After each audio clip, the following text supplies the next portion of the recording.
नमस्कार, एक बार फिर से मैं आप सभी के सामने उपस्थित हूँ बेहद महत्वपूर्ण टॉपिक के साथ एंड बात करने वाले हैं India China relation, India China border, India China tension, इन तीनों ही चीज़ों के बारे में। देखिए, अभी कुछ दिन पहले आपने न्यूज़ सुनी थी 2024 में कि फाइनली आफ्टर 5 इयर्स और आफ्टर 5 टाइम्स जब हमने ट्राई किया कि हम दोनों बैठ करके शांति समझौता करें, सो फाइनली एक ये चीज़ डिसाइड हुई कि बॉर्डर एरिया को लेकर के हमारा शांति समझौता स्थापित हो गया था। बट अगेन चाइना पर ट्रस्ट नहीं किया जा सकता है, चाइना प्रूव्ड दैट।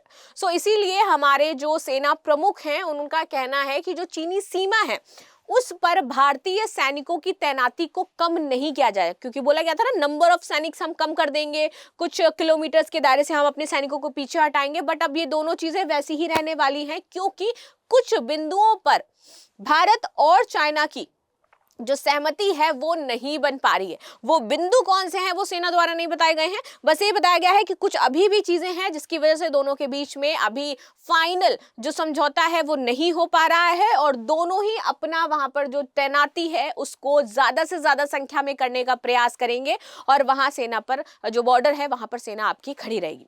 अब आपकी क्या राय हो जाती है चाइना को लेकर के और आपकी क्या राय हो जाती है इंडिया को लेकर के कि लाइक इंडिया को अब इस स्थिति में करना क्या चाहिए, क्योंकि सिचुएशन अभी पहले जैसी तो है नहीं, ठीक है, और हमने बात करके भी देख लिया कोई हल निकल नहीं रहा है। तो आपके द्वारा यहाँ पर क्या सजेशंस होने चाहिए कि इसको कैसे शॉर्ट आउट किया जाए और सेना को यहाँ पर क्या कदम उठाने चाहिए और भारतीय गवर्नमेंट जो है उसको क्या यहाँ पर चीजें करनी चाहिए। आगे आ जाते हैं इंडिया चाइना रिलेशंस। चीन की सीमा पर तैनात सैनिकों की संख्या नहीं होगी कम, सेना प्रमुख ने बताई यहाँ पर वजह। सेना प्रमुख कौन है हमारे, तो उपेंद्र द्विवेदी जी वर्तमान में हमारे सेना प्रमुख हैं और पूर्वी लद्दाख में जो एलएसी है वहां पर अभी भी कुछ गतिरोध बरकरार है, ठीक है। इसी को कहते हुए इन्होंने कहा है कि भाई उत्तरी सीमा पर जो सैनिकों की तैनाती है उसको हम कम नहीं कर सकते। अब ये कैसे हुआ, वापस से ये चीजें कैसे निकल करके आई, जब चीन ने कहा कि वो ब्रह्मपुत्र नदी पर तिब्बत में क्या बना रहा है, एक ब्रिज बना रहा है। अगर ये ब्रिज बन जाता है, इंडिया ने क्या किया, अपोज किया। व्हेन इंडिया अपोज दैट, तो चाइना का सामने से रिस्पॉन्स आता है कि भाई आपका जो वाटर है वो लेवल कम नहीं होने वाला है, आपके गांवों में पानी जाता रहेगा। तो इंडिया ने बोला नहीं, I can't trust you by only by words, हमें क्या चाहिए, इन लेटर्स लिख करके दो हमें, क्योंकि आप तो बातों से पलट जाते हो, जब आप यहाँ पलट गए तो वैसे ही पलट जाओगे। तो यहाँ से लिखित मांगा गया है इंडिया के द्वारा कि लिख करके दो भैया कि तिब्बत में जो आप बड़ा सा पुल बनाने वाले हो, इस पुल से इंडिया बॉर्डर में जो दिक्कतें हैं नहीं आएंगी, पानी को नहीं रोका जाएगा और यहाँ के गांवों को सिंचाई के लिए और रोजमर्रा के लिए पानी मिलता रहेगा, ठीक है। सो उसके बाद से यहाँ पर और भी ज्यादा आपको टेंशन बढ़ती हुई दिखाई देगी।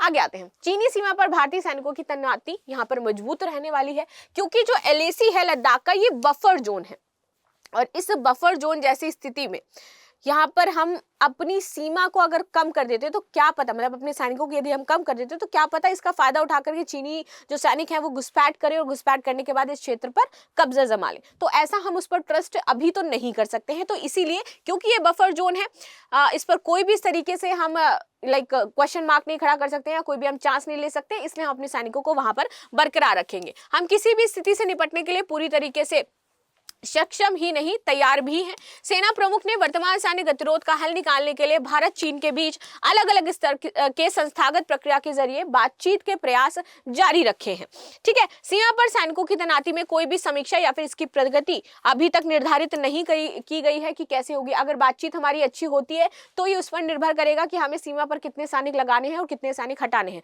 लेकिन अगर ये बातचीत आगे नहीं बढ़ती है तो फिर दोनों आपस में सामने खड़े रहेंगे और यहाँ पे बोला गया है कि अगर कोई युद्ध जैसी सिचुएशन भी होती है तो भी हम उसके लिए तैयार हैं।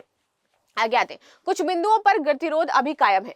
टकराव का हल निकालने के लिए भारत चीन के बीच बनी सहमति के बाद भी कुछ बिंदु पर अभी भी यहाँ पर बातें बिगड़ी हुई हैं। अप्रैल 2020 के बाद एलएसी पर बनी स्थिति में दोनों पक्ष आमने सामने अपने अपने इलाकों में बदलाव किए गए हैं।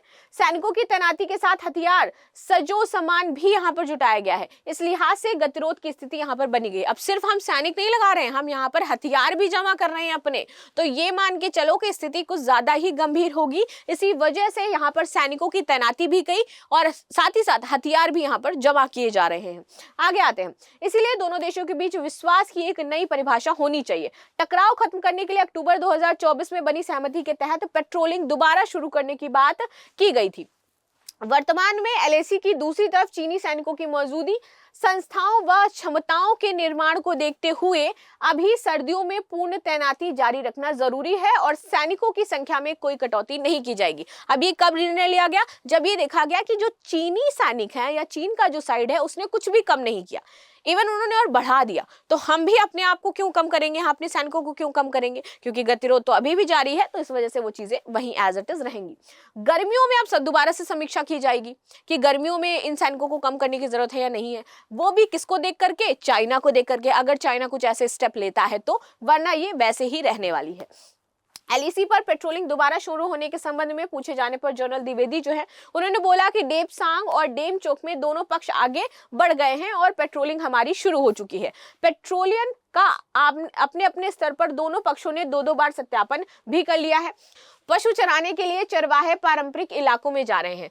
सेना प्रमुख ने कहा कि सीमा पर छोटे छोटे मामलों को स्थानीय स्तर पर ही सुलझा लेने के लिए कोर और डिविजनल जो कमांडर हैं, इनको छोटे मुद्दों का निर्णय लेने का अधिकार दे दिया गया है। ठीक है, अक्टूबर के बाद बनी स्थिति से अब हम चारावाहों को, जितने भी चारावाह है जो पशु चराते हैं और जो पशु चराने के लिए पारंपरिक इलाका है, इनमें जाने की अनुमति भी दे रहे हैं कि आप वहां जा सकते हो। जबकि पहले किसी अप्रिय घटना की स्थिति को भड़कने से रोकने के लिए जो चारावाह थे उनको इन जगहों पर जाने के लिए प्रतिबंधित कर दिया गया था। गलवान घाटी की घटना और हॉट स्प्रिंग, पैंगोंग त्सो और गोगरा इलाके में टकराव के बाद से ही एलएसी पर बने बफर जोन में वर्तमान स्थिति में जुड़े सवाल पर सेना प्रमुख ने बोला कि बफर जोन जैसी कोई चीज नहीं है। गतिरोध के संदर्भ में जब दोनों पक्षों में बातचीत होगी तो एक स्थायी स्थगन सहमति हुई है ताकि दोनों पक्षों के सैनिक पीछे रहेंगे और विवादित क्षेत्र में ना जाने के लिए सहमत होंगे, क्योंकि आमने सामने का फासला कम रहने की स्थिति में हिंसा बढ़ने की जो आशंकाएं हैं वो ज्यादा होती है। तो इसलिए हम चाहते हैं कि दोनों सैनिक जस्ट आमने सामने ना रहें, दूरी पर रहें, ताकि कोई भी तरीके की हिंसा ना भड़क सके। मणिपुर की स्थिति पर यहाँ पर सवाल पूछे गए तो उन्होंने बोला कि धीरे धीरे हम प्रयास यहाँ पर कर रहे हैं, सरकार जो है वो सक्रिय पहल ले रही है और वहां पर चीजें नॉर्मल हो रही हैं, मगर सुलह के प्रयासों के लिए जनजातीय समुदाय के जो नेता हैं उनसे संपर्क किया जा रहा है कि सुलह हो जाए दोनों जनजातीय समूह में। म्यांमार में जारी अंदरूनी विद्रोह को लेकर के सीमा पर निगरानी बढ़ाई जाने पर भी चर्चा की गई है और ये म्यांमार की सेना के साथ भी यहाँ पर संपर्क किया गया है, क्योंकि आपने देखा होगा कि म्यांमार ने बांग्लादेश के कुछ क्षेत्र पर अपना अधिकार जो अरकाना आर्मी है उसने जमाया है। सेना प्रमुख जो है उन्होंने बोला है कि 2025 में प्रमुख सेना सुधार हमें देखने को मिलेंगे। ये हमारा सुधारों का वर्ष है, हमारी सेना आत्मनिर्भर बनेगी और नई नई चीजें जो है इसमें शामिल किया जाएगा। इसमें सेना का पुनर्गठन होगा, संयुक्त अभियान चलाए जाएंगे, आधुनिकीकरण सेना का किया जाएगा, प्रौद्योगिकियों और मानव संसाधन के 5 प्रमुख स्तंभों पर भी सुधार लागू किए जाएंगे। यानी कि आपको अब जो इंडियन मिलिट्री, इंडियन आर्मी है उसमें बड़े बड़े बदलाव, बड़े बड़े सुधार जो है वो देखने को मिलेंगे इस 2025 में।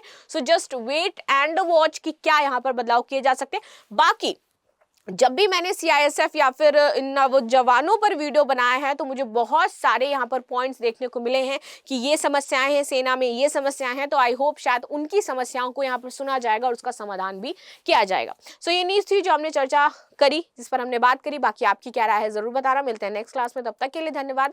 लाइक शेयर सब्सक्राइब करना बिल्कुल भी ना भूलें and thank you so much.